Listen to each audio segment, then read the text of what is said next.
Good Thursday morning. Thanks for joining us on KARE 11 News Now. I'm Cece Gaines. Right now, one person is in the hospital and two police officers are being checked out after a house fire just northwest of the Twin Cities overnight. The fire broke out sometime before 2 a.m. at a home in Hamel. That's just outside of Maple Grove. And as officials tell us, it was a neighbor who helped put out the flames. Audrey Russo is here with all the info we have. This fire happened right in the middle of the Maple Hill Estates. It was in this house behind me, the one with the satellite dish. We're going to try to zoom in on it, but you can see there are still crews outside. One person is in rough shape this morning, as you mentioned, but the house is still standing, in part because of a neighbor who acted fast. Take a look at this video that our crews captured when the calls initially came in around 1:45 this morning. Fire crews tell us there was just light smoke by the time they arrived. They say a neighbor had stepped in to help by putting a hose through the window of the house and extinguishing much of the flames. However, fire crews did tell us that Corcoran police officers had to pull a male resident out of the house. The patient was transported to the hospital in critical condition. Two police officers from Corcoran are also being checked out precautionarily for smoke inhalation. Now, it's unclear at this time how many folks live in this house, if it was just that one male resident or if there are any other people who live there. It's also unclear how long they may have to be outside of the home because, again, crews are still working to determine the cause of the fire at this time. But we'll continue to bring you the latest updates as we learn them. Thanks to Audrey for that update. Switching to some state fair news, I'm sure you can already smell the Sweet Marthas and corn dogs in the air. It's day one of the Great Minnesota Get Together. The gates are open, the food is hot, the fun is just starting. Michelle Beck caught up with Governor Tim Walz just moments before the gates opened. There are some people who've been waiting since 7 a.m. yesterday. 24 hours to be in the front. It's worth it. The grass is green, everything's fresh, it's quiet. This is the time to come to the fair. Okay, favorite thing about the fair? The people in line, they're from all over, and I think this is the time, and you know, the politicians come out here, but almost no one talks politics. They talk food, they talk about, you know, it is the Great Minnesota Get Together. It feels neighborly. Last year, you really did talk politics. You were the vice presidential candidate. You were campaigning at the time, but this year it's looking a lot different. Yeah. Any memories, special memories about last year that stick out? Well, it was hard to do that. I mean, I was proud to be part of that ticket. I was proud that we came out here and we're highlighting Minnesota. It was a little difficult to go do some things, but it feels good to be coming back. I said doing this job and being part of the Minnesota, just the Minnesota community feels really good. I was glad to take that nationally, but I have to tell you, if there was a consolation prize, coming back to Minnesota is the best one you could get. Well, you were just telling me off camera about the father and son duos that really stick out in your memory. We're in a sea of father-son duos. Tell us about your family. Where are they right now? You normally celebrate this moment with your family? Yeah, well, this is the first time Gwen and I are empty nesters. Gus is getting his apartment, and he graduated last year from Central. And yeah, I think that part of it, you hear families, you see these four women have been coming here since they were little girls. A father-son said, we're going to go to the Hamlin Dining Hall and we're going to have a breakfast before school starts. It's his last one. His son's going to be a senior. So I think the tradition of the state fair and those type of things, that's really the big story. So I'm glad you got to talk to these folks. Yeah. And 24 hours of in line. And we're down to the wire. 15 minutes from now, these gates are going to open. Tell us the first thing you're going to do once you pass these gates. I'm going to the Farmers Union booth. I'm an unabashed fan of bison, and they have a bison meatball sub that I'm going to go have for breakfast. So it sounds good. I love that. Enjoy your breakfast, Governor. Thank you so much for your time. What a great crowd out here, you know, like we were talking about. Yeah, bison and for breakfast, you can't beat that. Hey, this year, father and son Scott and Nicholas Shores were the first fairgoers to go in at 7 a.m. sharp to celebrate Scott's birthday. They got there at 7 yesterday morning, just beating out Mary Jane Burgett and her parents, who have taken the unofficial first prize the last 2 years. The groups say they're passing the time with cards, board games, even art. As for what they'll do first, both have the same idea. The food.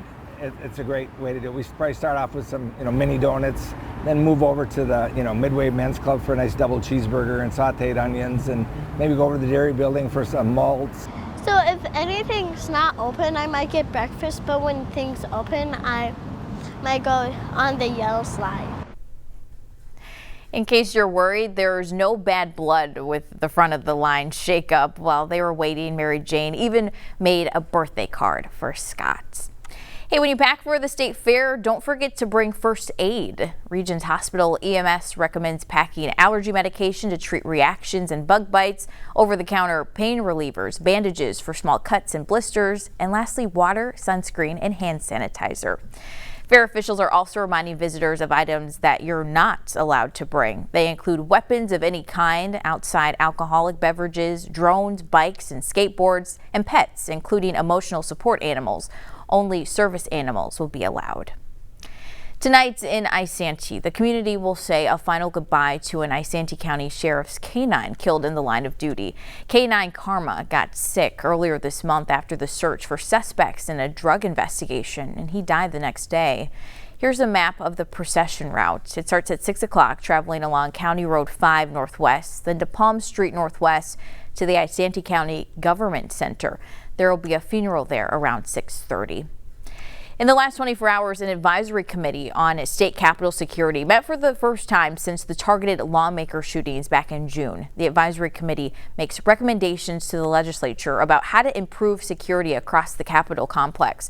While the committee didn't talk extensively about metal detectors or weapons screenings, many state leaders, including both the governor and lieutenant governor, support adding them. They say the state should also take a closer look at the current policy that allows people with permits to carry guns inside the Capitol. Weapons are prohibited from capitals in Alabama, right, in South Carolina. And so this isn't necessarily a red state or blue state issue. This is an issue of security. Meanwhile, dozens of people also submitted public testimony to the committee opposing changes to the weapons policy. The committee will meet again next month. Developing this morning, Russian leaders are throwing cold water on a possible sit-down with Ukrainian President Zelensky. Russia's foreign minister called talks to plan for Ukraine's post-war security that don't include Russia a road to nowhere. As overnight, Russia launched one of its biggest aerial attacks of the year. NBC's Alice Barr has the latest from Washington. Hi there. In new comments overnight, Ukraine's president is looking to allies to bolster his position with security guarantees ahead of any meeting with Russia's president, amid new questions about when, where, and even if that meeting will happen. New questions this morning about whether a meeting between Ukraine's President Zelensky and Russia's President Putin will actually happen, while the White House voices confidence that it's on track. Sometimes leaders sitting down face to face can break the logjam that their teams don't necessarily have the ability to do. Russia is signaling it's in no rush for a leaders' summit, with top diplomat Sergei Lavrov saying lower-level negotiations must come first. And that talks among Western leaders about guaranteeing Ukraine's security are a, quote, road to nowhere without Russia involved.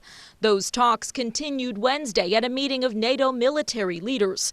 Ukraine now buoyed by President Trump's new pledge of American assistance to prevent a future Russian attack, though he's ruled out U.S. troops on the ground. Some lawmakers pressing the president to act on the harsher sanctions he's long discussed to ramp up pressure on the Russian economy. We need to hold Putin accountable. We need to get the parties to the table.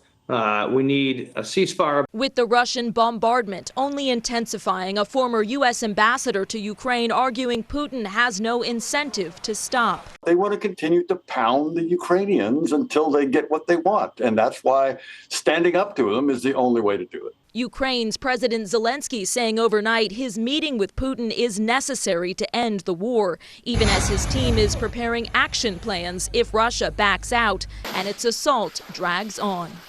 The Ukrainian president wants an understanding of the protections his allies are willing to offer hammered out within the next 10 days.